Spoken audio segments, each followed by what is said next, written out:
Nagsasawa sa pagbabasa ng mga sulat ni Crisostomo Ibarra? Hindi po, Papa. Pwede akong mamuhay araw-araw na ito lamang ang aking binabasa. Ang kanyang mga sulat para sa akin ay parang isang tinapay. Binubusog nito ang aking puso't kaluluwa. Kailan kaya siya ulit babalik? Anak ko, huwag ka sanang mabibigla sa aking ibabalita. Si Ibarra, babalik na sa Pilipinas. Ha? Talaga po? Kurutin niyo po ako, Ma. Sampal-sampalin niyo na din po ako. Para malaman kong hindi ito isang matamis na panaginip. Hindi ka nananaginip, anak. Hindi ka nananaginip. Ang saya-saya ko po, Ama. Mas masaya pa kaysa sa mga ibong nagsisikantahan tuwing umaga. Kailan po siya babalik? Sa susunod pa na linggo, anak, maghahanda ako ng salo-salo para sa kanyang pagbalik. O anak, huwag ka namang malulungkot. Hindi po, Papa. Sobrang saya ko lang po. Nakapaghintay na po ako ng 7 araw sa kanya. Ano pa kaya itong 7 araw lang? Masaya lang po talaga ako, Ama. Masayang masaya. Masayang masaya ako sa iyo.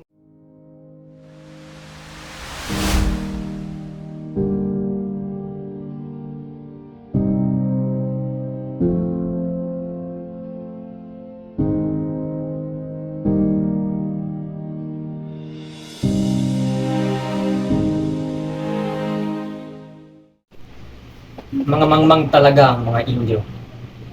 Wala silang modo at nakakabwisit. Magkasalanan sila at hindi man lang nila alam mangumpisal. Padre Damaso, tayo ay nasa bahay ng Indio.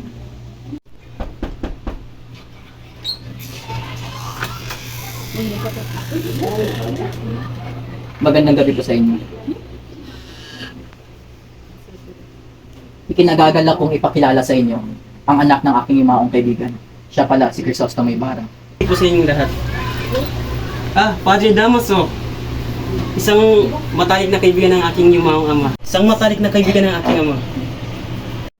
Hindi ako bingi. Narinig ko ang iyong mga sinabi, pero nagkakamali ka. Hindi ko naging kaibigan ng iyong ama. Paumanhin po.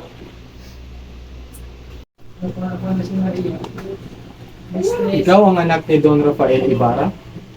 Hindi po kayo nagkakamali. Maligayang pagbabalik galing sa Europa. Kilala ko ang iyong ama.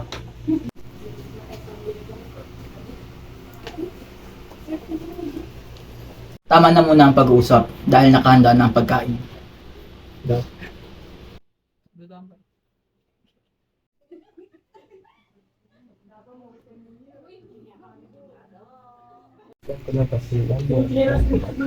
Magandang gabi. Ako si Crisostomo Ibarra.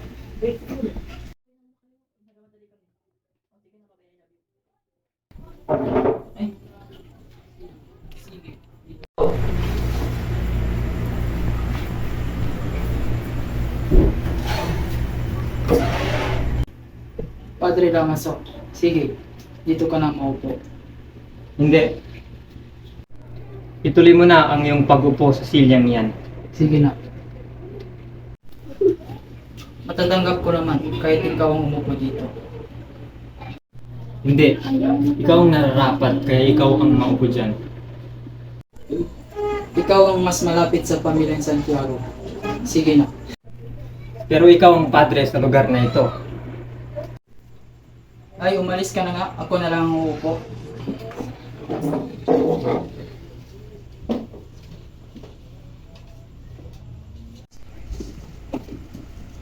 Kailan ka ba pumunta sa Europa?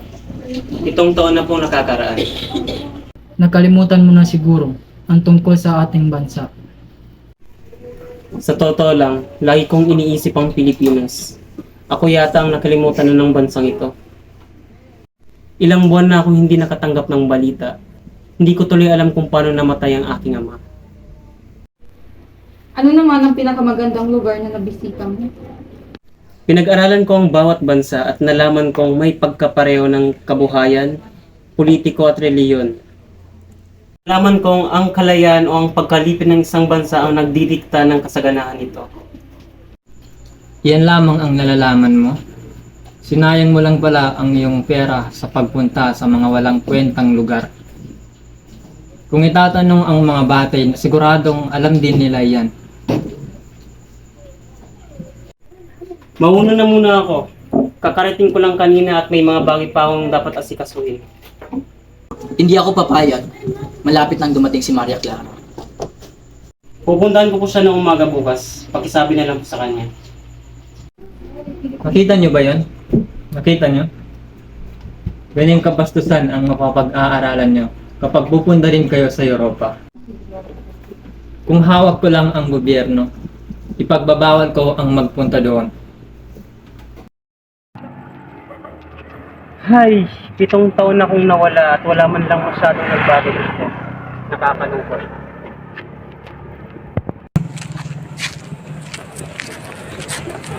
Binata, naging kaibigan ko ang iyong ama. Mukhang kilala niyo mga ang aking ama. Pwede ko bang matanong kung paano siya namatay? Hindi mo alam? Alam mo naman siguro kung saan siya namatay. Hindi ko din po alam. Wala man lang nagsabi sa iyo na namatay siya sa bilangguan. Sinong namatay sa bilangguan? Ang iyong ama. Ano? Anong sinasabi niyo? Inaasar niyo ba ako?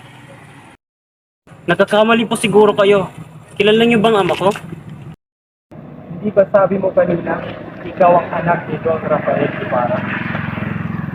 Bakit siya namatay sa bilangguan? Kahit marangal lang yung ama, nagkaroon din siya ng mga kaaway. Merong isang artilyero na humabol sa mga batang nag-aasar sa kanya. Sa kamalasan, nakialam ang iyong ama. Maya-maya'y namatay ang artilyero dahil sa apoplexy.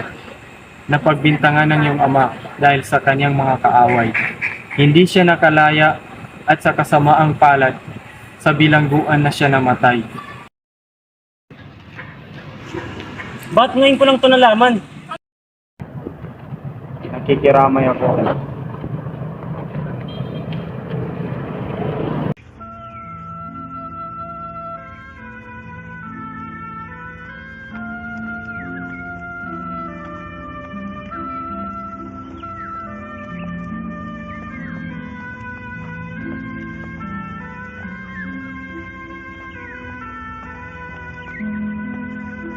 Tila isang panaginip ang aking pagbabalik sa San Diego. Ngunit nasan kaya ang minamahal kong Maria Clara?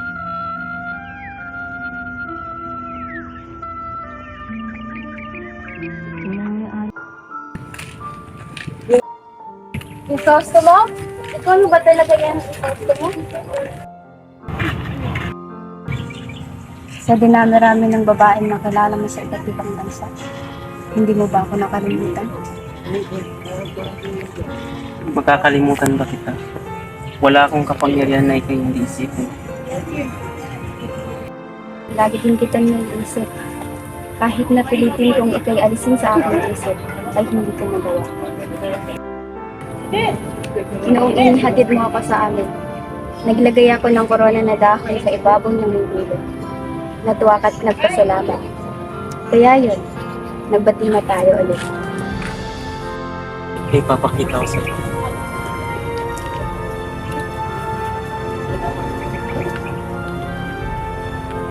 Ito ang mga daong nilagay mo sa ibabaw ng aking ulo. Ay, tinatawag. Siguro ngayon napaka-importante ko sa'yo. Ako nga din eh. Naaalala ko yung mga sulat na pumamaalam ko ako. Nakasulat doon. Mahal kong Maria Clara, kinalulungkot ko na kailangan ko nang umalis. Sinabi kasi ng Naiinip ka na ba sa akin, mahal ko? Pasensya ka na, mahal ko. Dahil sa'yo, nakalimutan ko ang aking kukunin. Kailangan kong punta ng puntod ng aking ama. Ganun ba?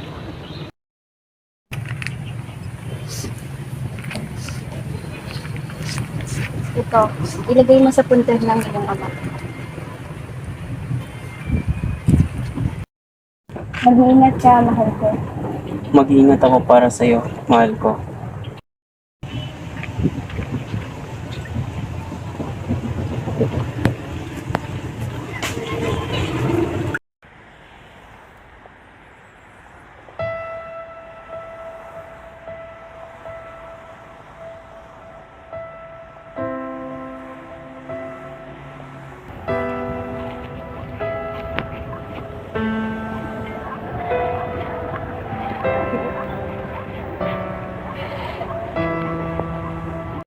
Nandiyan ang puntod na inyong ama sa likod ng malaking kumpilyon.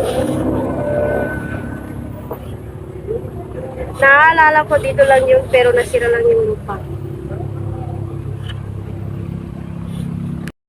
Yung puntod na may markang krus na katulad dito, na may mga bulaklak ding tumutungo doon. Ha? Yung krus na sinunog ko? Nunog? Bakit? Dahil ito ay inutos ng Padre. May papakita mo naman siguro sa amin ang puntod. Wala na yung bangkay. Tanga ka ba? Wala pa isang taong ang lumipas simula ng ilibing yun. Inutusan lang ako ng mga padre. Nadalhin ko raw ito sa mga sementeryo ng mga insect. Hindi ko yun nilibing sa sementeryo ng mga insect. Buti naman at di mo yun ginawa. Umuulan kasi nun, kaya tinapon ko na lang sa ilog. Ano? Napakalaki mong inutil! Leche!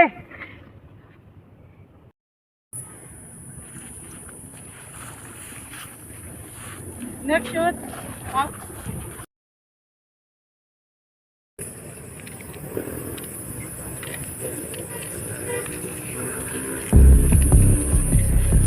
Ginawa mo yun? Walang hiya ka! Anong karapatan mong gawin yun sa aking ama? Bitawan mo ako. Di ako ang napakulong sa kanya. Hindi yun! Pinahukay mo siya at inilipat sa ibang sementeryo! Ano? Di ako ang gumawa nun. Kung hindi ikaw, sino? Walang iba kundi si Padre Damaso.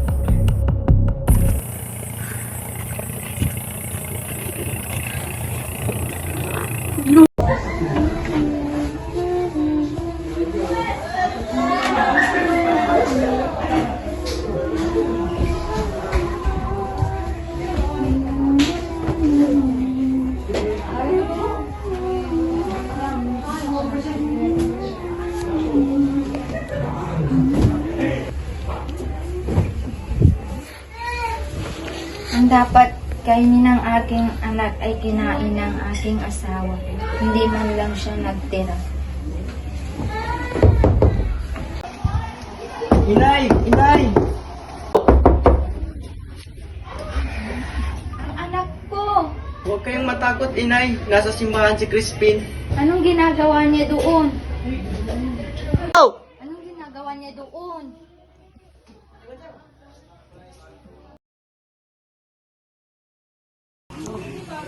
Anong nangyari sa'yo, anak? Nadapa ka ba? Binaril po ako ng gwardya, Inay. Buti na lang at naligtas ka. Bakit nasa simbahan pala si Crispin? Pinagbintangan po siyang nagnakaw ng 2 unsa, Inay. Nagdakaw! Mabait si Crispin! Hindi porket mahirap tayo, tayo ang pinagbibintangan nila! Inay! Inay! Paano kaya kung kausapin natin iyong anak ni Don Rafael Ibarra para matulungan tayo? Ayoko nang maging sakristan. Magiging pastol ako ng Bakat Kalabaw. Pag-aaralin din natin si Crispin. Aahon din tayo sa hirap, Inay.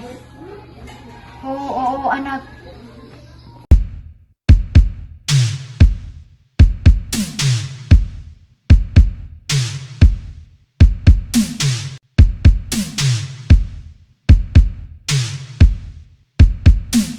Bakit ba ako nang hihina tuwing nababanggit ka? Ang puso'y nagwawala. Biliw, bakit ba nakakalunod ang iyong ganda? Gusto ko lang sabihin na yakapin mo ako ng mahigpit. Huwag ka nang bibitaw kahit saglit. Ikaw na ang mahal. Double Coke McFloat na may dobling lambing. 69 pesos lang on the McDo app.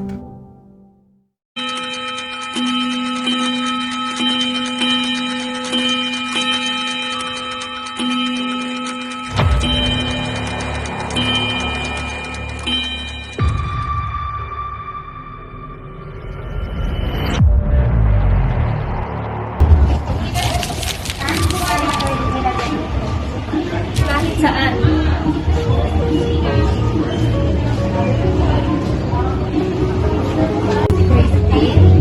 Si Christine, nandito siya kanina pero tumakas siya kasama ang kanyang mga ninakaw. Punta na siguro sa bahay niyo ang mga gwardiya. Hanapin mo na ang mga anak mo. Palihasa kasi, barong-barong kanilang ama.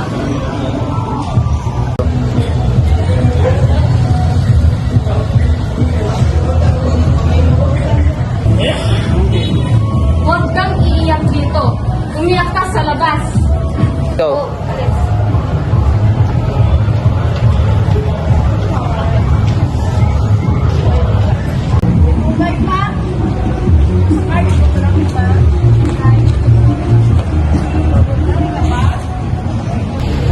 Uy, tumigil ka! Ikaw yung ina ng mga magnanakaw? Hindi na, magnanakaw.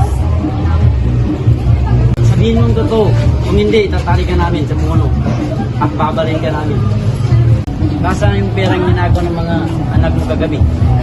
Hindi magnanakaw ang mga anak ko. Hindi porket mahirap na kami na ang pinagbibintangan niyo. Sumama ka sa amin! Ayoko, bitawan niyo ako!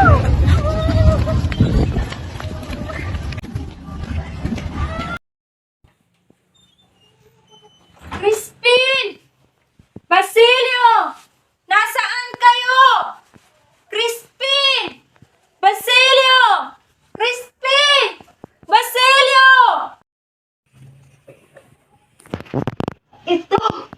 Ito yung damit ni Basilio. Hindi ito maaari. Hindi pwede ito. Basilio!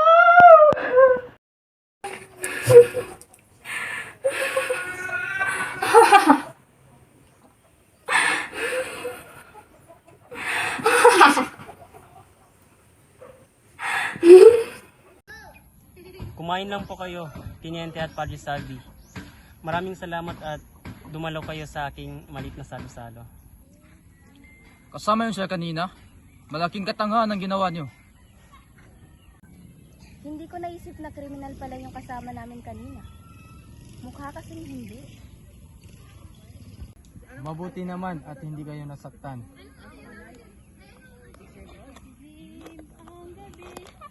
Pakainin natin siya. Sisa ang pangalan niya, hindi ba? Yan yung ina ng lalaking pinagbibintangang magnanakaw. Ngayon, hindi niya pa rin mahanap ang kanyang mga anak. Kawawa naman siya. Sige, Crisostomo. Kasamahan ko lang ang aking mga kaibigan. Maliligo na din ako. Sige mahal ko, maligo kang mabuti. Maiwan ko na muna kayo ha. Sige. Kailangan ko na rin umalis.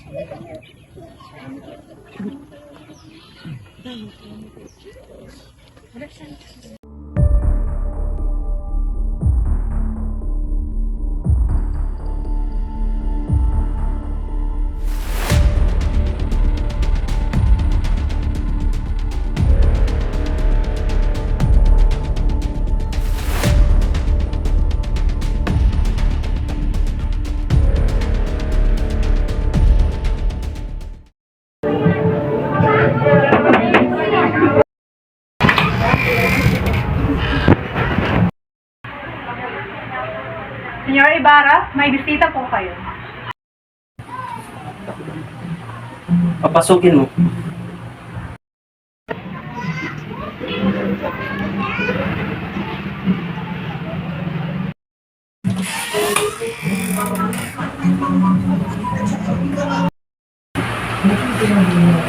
Elias? Niligtas mong buhay ko noon, kaya niligtas ko din sa iyo. Pero kalahati pa lang ng babayaran kong utang sa iyo.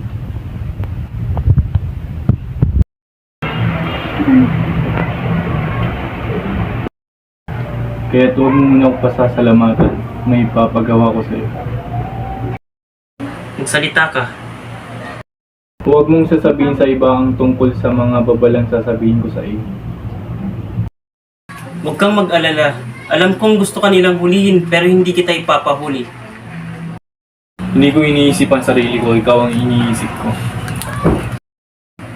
Anong ibig mong sabihin? Meron kang nakaraan. Ang iyong lolo at iyong amay may mga kaaway.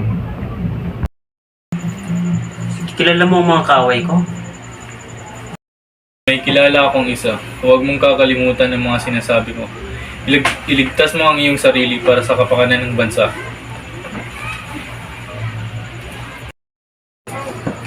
Kailan tayo ulit magkikita? Kung kailan mo gusto. Basta kung kailangan mo ako, nandito lang ako para sa iyo. Para sa iyo, gagawin ko ang lahat para mailigtas ka. Babayaran ko ang utang ko sa iyo hanggang sa aking kamatayan. Ganun din ako sa Elias. May pinag-uusapan ba kayo kanina? Ituloy niyo. Nabanggit lang kasi ni Senyor Ibarra ang tungkol sa pagpapatayo niya ng paaralan noon. Tungkol dyan pala? Wala akong alam tungkol sa architecture. Kapag paaralan kasi ang pinag-uusapan, kailangan natin ng eksperto. Eksperto? Wala na talagang mas tatanga sa mga Indio. Hindi ba nila alam kung paano magpatayo ng 4 na dingding at maglagay ng bubong? Ano pa bang kailangan sa isang paaralan?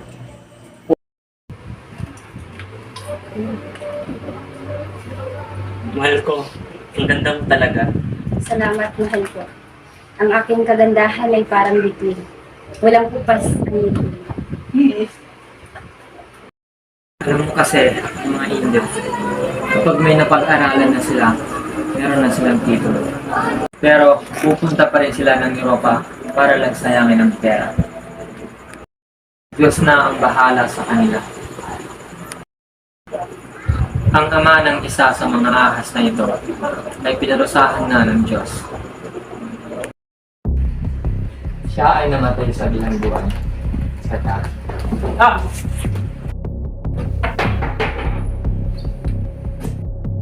Walang lalapit! Walang lalapit kung ayaw niyo siyang mamatay! Mahal ko! Ibarra! Masasabi lang ako ng totoo. Hindi mo man lang nirespeto ang aking ama, Padre. Ang bunga may puno ng kabanalan, pero ang puso mo'y puno ng pagmamalabis. Kayong lalapit! Akala niyo ba'y dudumuin ko ang aking kamay? Akala mo ba, Padre, mas mataas ka sa ibang tao, kaya may karapatan kang husgahan sila? Ang ama ko ay marangal. Pero anong ginawa ng taong ito? Pinagbintangan niya ang aking ama. Hinabol, pinakulong, at pinalipat ang kanyang bangkay. Binastos niya ang alaala ng aking ama! Huwag ko itong gawin, mahal ko!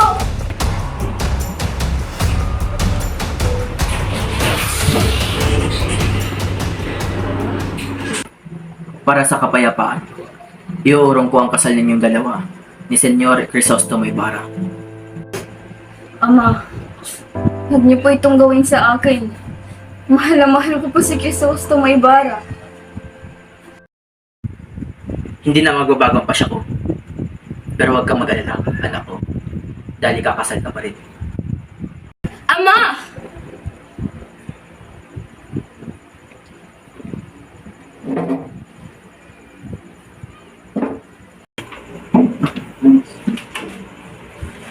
Gusto kong pakasalan mo ang pinsan ng aking bayaw. Pamangkin ni Don Tiburcio de Espadanya, si Alfonso Linares. Padre Damaso! Bakit? Nag-aarte ka? Napakaswerte mo dahil pumayag ang pinsan kong pakasalan ng isang babaeng hindi man lang nahigitan ang aking ganda. Doña Victorina! Ikaw, huwag mong tatanggihan si Linares kung ayaw mong magkagulo. Maria Clara, iha, siya ang gusto kong pakasalan mo. Mahimik kayong lahat. Anong karapatan yung diktahan ng aking puso? Ang puso ko ay para lang kay Ibarra. Si Ibarra lang at wala nang iba. Sinisigawan mo ba kami? Oo, dahil nakakainis kayo. Hindi nyo man lang pinahalagahan ng aking puso. Napakabastos mong babae ka. Iha, Si Linares ang gusto kong pakasalan. Kung hindi ka magpapakasal sa kanya, magmamadre ka. Ano ang pipiliin mo? Anong karapatan yung papiliin ako? May karapatan ako. Dahil ako ang iyong tunay na ama. Donut. Pag soft at filled with fun and twist, nagiging Mr. Pag may bite-sized smidget sarap, Mr. Hey, Mr. That's a Donut Double Chocolate. Hey, Mr. That's a Mr. Donut Donut. Hey, Mr. That's a Donut Honey Dip. Hey, Mr. That's a Mr. Donut Donut. Summertime is Mr. Donut time. For picnics, parties, weddings, any event you want to make even more special. Mr. Donut is the man to see for all your favorite donuts, made fresh every day, with fresh ground coffee always piping hot. And Mr. Donut is open 24 hours a day, every day. Hey, Mr. That's a Donut. Hey, Mr. That's a Mr. Donut Donut. Hey, Mr. That's a Donut. Cinnamon. Hey, Mr. That's a Mr. Donut Donut. Hey, Mr. That's a Donut. Apple raspberry. Hey, Mr. That's a Mr. Donut Donut. Hey, Mr. That's a Mr. Donut Donut. Daming feels, daming Mr. Donut para dyan. Sarap sulit-ulitin. Feel ko ang Mr. Donut.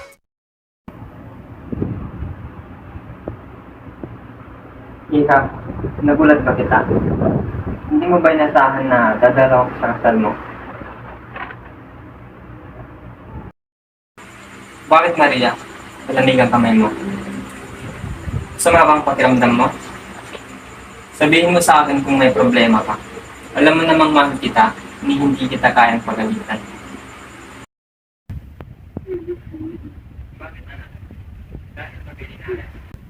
Hindi dahil sa kanya. Mahal mo pa ba ako? Anak, Kung mahal mo ako, protektahan mo ang aking ama at pilitin mo siyang iurang ang kasal namin ni Linares. Basta't buhay siya, kaya kong magdusa at maghirap. Basta't may naririnig ako tungkol sa kanya. Pero ngayong pinatay na siya, wala na akong dahilan para mamuhay. Kung buhay siya, pakakasalan ko si Linares. Pero ngayong patay na siya, magmamadre na lang ako o kaya'y magpapakamatay.